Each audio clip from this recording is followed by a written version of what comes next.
तर चला, आपल्या कामाची सुरुवात झालेली आहे आणि संध्याकाळचे 5 वाजलेले आहे. दिवसभर पूर्ण खूप कामं होते. तर किचनमध्ये आपला सकाळचा स्वयंपाक झाला. दुपारपर्यंत 2 वाजेपर्यंत तर मुलं जेवतात. त्याच्यानंतर दुपारचे भांडे, हे भांड्याला बाई येते. पण त्याच्यानंतर थोडासा आराम. तो खूप थकलेले असतं दिवसभर काम करून. घरातलेही खूप कामं राहतात. पण संध्याकाळी 5 वाजले की फुल एनर्जी येते आणि आपल्याला आठवण होते आपल्या कर्तव्याची, की आपल्याला आपल्या मागं एवढे मुलं जेवायला येणार आहे, तर त्यांच्यासाठी आपल्याला स्वयंपाक बनायचा. आणि आपल्या आवडीचं काम असलं ना, तर खूप आनंद वाटतो माणसाला, की आपल्याला हे काम करायचं आहे आणि माणूस खुशी खुशी करतं. आणि त्यामधून जर 2 पैसे मिळणार असलं तर अधिकच खुशीने करतं. आपली आवडही जोपासली जाते आणि आपल्याला 2 पैसेही मिळतात. तर 5 वाजले होते आणि माझं चालू होतं गाणं म्हणण्याचं काम आणि स्वयंपाक करण्याचं काम. कारण स्वयंपाक करण्यामध्ये मी एवढी मग्न होते. 5 वाजले की एवढे माझे लगे आपोआप गॅसकडे माझे पाय वळतात, की आपल्याला जायचं आहे, आपल्याला स्वयंपाक करायचं आहे. आपलं 6:30 वाजेपर्यंत पूर्ण टार्गेट झालं पाहिजे. म्हणजे भात, भाजी, डाळ भात, भाजी आणि पोळ्याला बाई येते, पण बाकीचेही कामं झाले पाहिजे. कारण बाकीचे भरपूर कामं असतात. किचनमधले पूर्ण भांडे घासायचे असतात. आणखीन बॉटल भरायची असतात मुलांसाठी पाण्याची, कांदा कापणे, लिंबू कापणं, लोणचं काढणं, खूप कामं असतं बारीक निरीक. मुलांना बसायची व्यवस्था करणं. तर आपण असं डाळ भाताचं कुकर लावून घेतलं आणि एकीकडं कांदा कापून आणि थोडा भाजून घेतला. काळं वाटण बनवायचं आहे, त्याच्यासाठी एक खोबळा घेतला, तो गॅसवरती भाजून घेतला. बघू शकता, थोडासा भाजून घेतला आणि नंतर त्याला एका प्लेटमध्ये ठेवून देणार आहे गॅलरीमध्ये, म्हणजे त्याच्यातला धूर बाहेर चालला जाईल.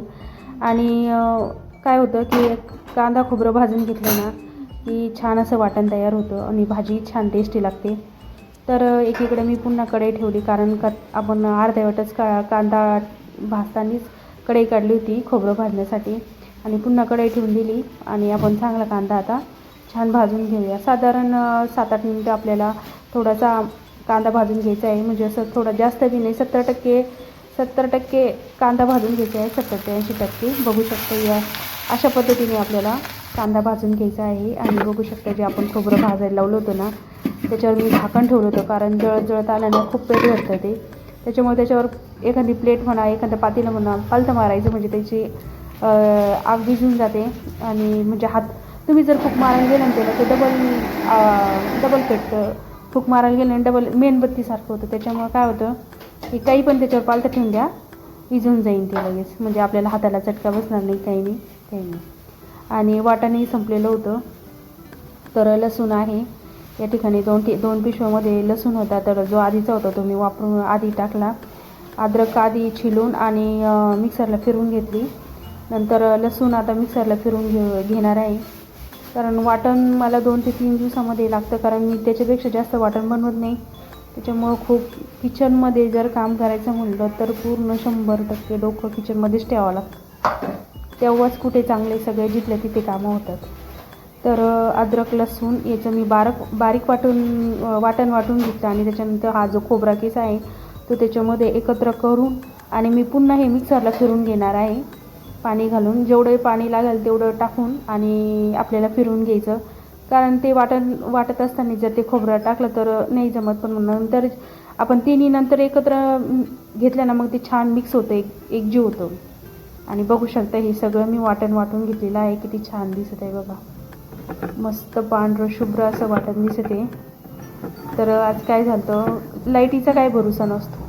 त्याच्यामुळे मी 2-3 दिवसाचं वाटण हाताखाली ठेवते, कारण आपल्याला एवढ्या मुलांना जेवण बनवायचं असतं आणि आपण ते पानसट ढग बनवू शकत नाही. त्याला ग्रेव्या वगैरे रेडी लागतं. त्याच्यामुळे मी 2-3 दिवसाचे म्हणजे असं ॲडव्हान्समध्येच करून ठेवत असते. लाईटीचा काही भरोसा राहत नाही. आता तुम्हाला सांगते, स्वयंपाक करताच 6 वाजता लाईट गेली होती.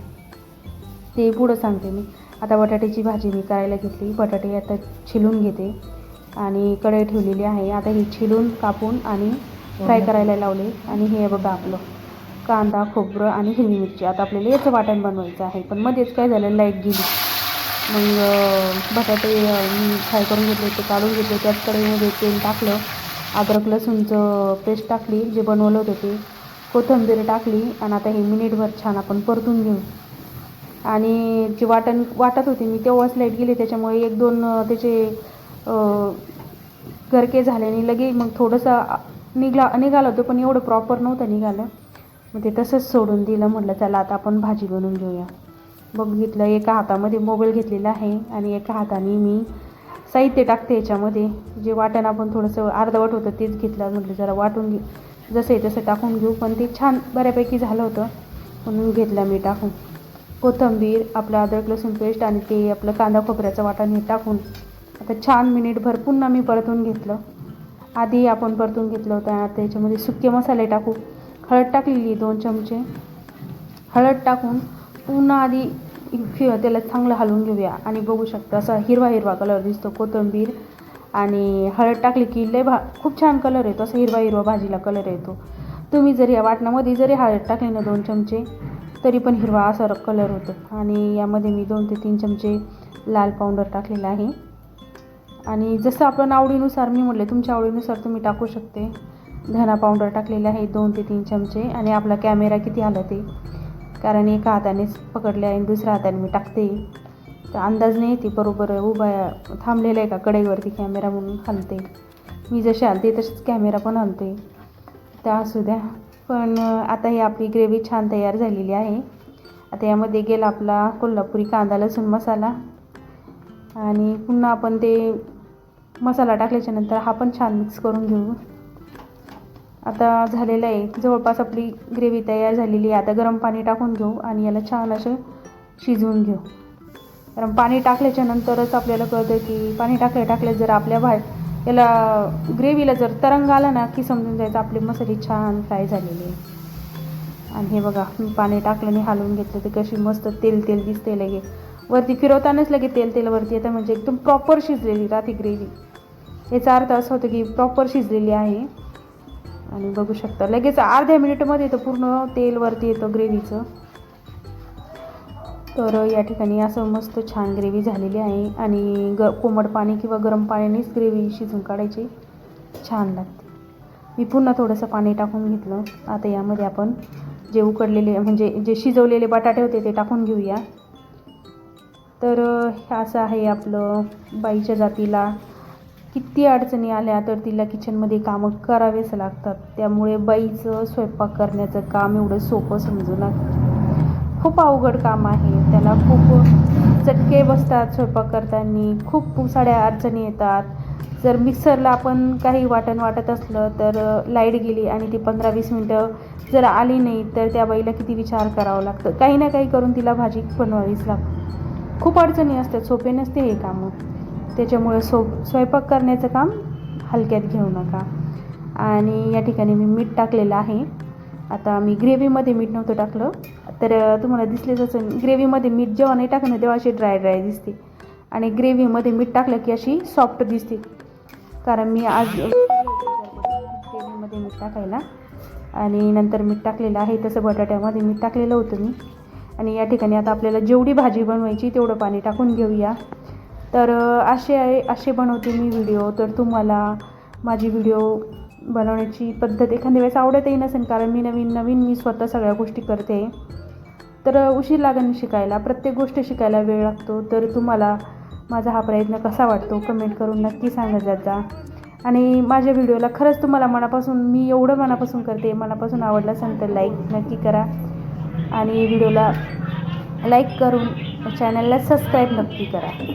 तर या ठिकाणी आपली भाजी पूर्ण फायनल झालेली आहे. बघू शकता किती घट्ट अशी भाजी, घरगुती एकदम प्रॉपर घरगुती भाजी. आणि वरण बघा तुम्ही किती घट्ट, आपण पाण्यासारखं वरण बनवत आणि मुलांनी आनंदाने खायला पाहिजे असं माझं मन असतं. हे बघा खूप छान खाताना पोरं एवढं आनंदाने खातात. सगळ्या गोष्टी बारकाईनं करते मी. तर तुम्हाला माझी व्हिडिओ खरंच आवडली असतील तर खरंच लाईक करा, कमेंट करून सांगा की आम्हाला व्हिडिओ आवडले. आणि हे बघा गरम गरम चपाती आणि गरम बघताय किती छान असं चुलीवरती शेकल्यासारखं वाटते. आणि आपले लेकरं गरम मस्त जेवत आहे पोट भरून. तर चला भेटूया पुढच्या व्हिडिओमध्ये. Bye bye.